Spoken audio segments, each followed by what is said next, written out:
그쪽 제2장 세포의 특성입니다. 우리 지난 시간에 배운 것, 지난주에 배운 것처럼 생명체를 구성하는 기본 단위 세포라고 했죠. 그래서 모든 생물은 예외 없이 세포로 구성되어 있고, 세포를 갖고 있지 않으면, 세포로 구성되어 있지 않으면 그것은 생물이 아니죠. 그러니까 바이러스는 세포 구조가 아니니까 생명체라고 볼 수는 없지만 생물적 특성을 일부 가지고 있다. 그래서 세포를 생물의 구조적, 기능적 기본 단위라고 한다. 구조적 기본 단위로 하면 생명체를 한 개체, 사람 한 개체를 건축물에 비유한다면 세포는 벽돌에 비유할 수 있다는 얘기겠죠. 물론 요즘이야 벽돌 없이도 건물 지을 수 있겠지만, 기능적 기본 단위로 하면 생명현상이 세포를 기본 단위로 해서 일어난다 라는 얘기고, 그리고 세포는 어떻게 만들어지냐면 세포는 세포로부터 만들어지죠. 분열에 의해서. 세포는 세포 분열에 의해서 세포로부터 만들어지는데, 이것이 바로 세포설이죠. 기억하셔야 돼요.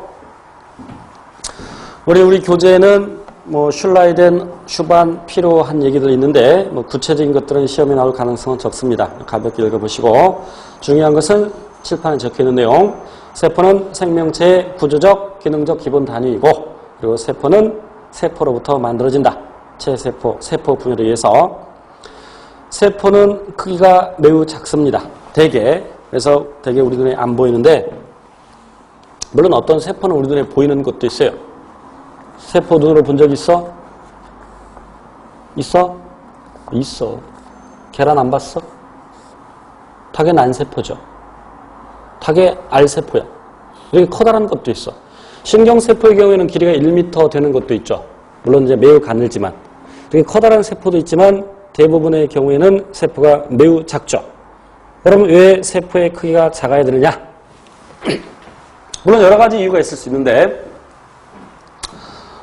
만약 우리 몸이 6개의 세포로 구성되어 있다고 합시다. 그러니까 머리 하나, 팔 2개, 다리 2개, 몸통 하나, 이렇게 6개의 세포로 구성되어 있을 때, 길 가다가 전봇대에 머리를 부딪혀서 머리가 터졌어. 그럼 이 커다란 머리 재생되는 데까지는 꽤 오랜 시간이 걸리겠죠.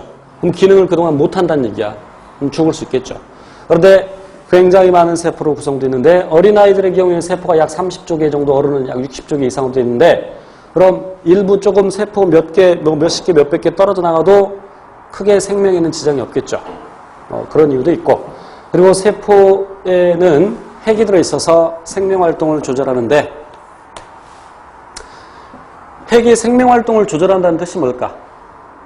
그 생명활동은 이미 앞에서 배운 생물의 특성입니다.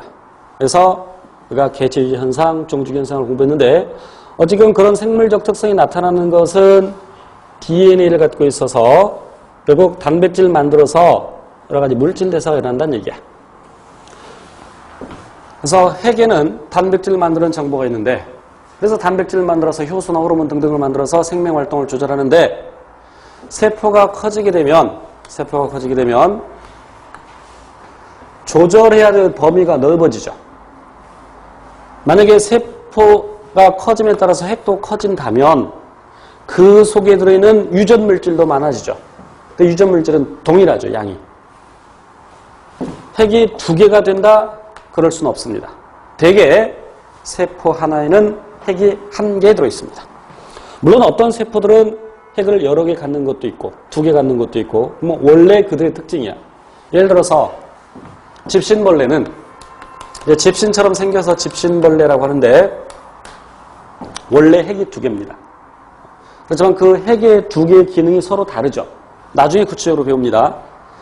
또 근육세포의 경우에는 세포가 분열하면 그 세포 하나하나에 각각 핵을 갖고 있는데, 그 세포가 다시 융합을 해.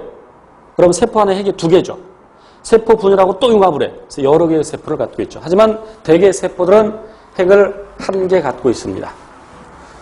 그런데 세포의 전체 부피가 커지게 되면 조절해야 될 범위가 넓어지게 되죠.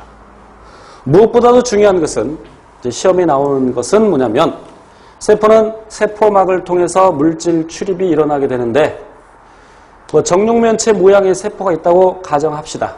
가로 세로 높이가 1. 우리가 지난주에 공부했던 적응과도 관련이 있는 내용이죠. 추운 지역에 사는 녀석들의 몸집이 커야 된다는 이유를 얘기했었나요?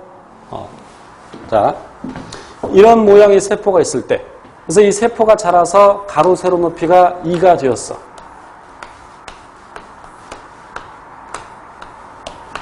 그럼 물질 출입은 왼쪽과 오른쪽 중에서 어디에서 많이 일어날까? 세포막을 통해서 물질 출입이 일어나는데 왼쪽과 오른쪽 어디에서 물질 출입이 많이 일어나겠어? 어디에서? 표면적의 비례해서 물질 출입이 일어나겠지. 당연히 표면적이 큰 오른쪽에서 물질 출입이 많이 일어날 것이다.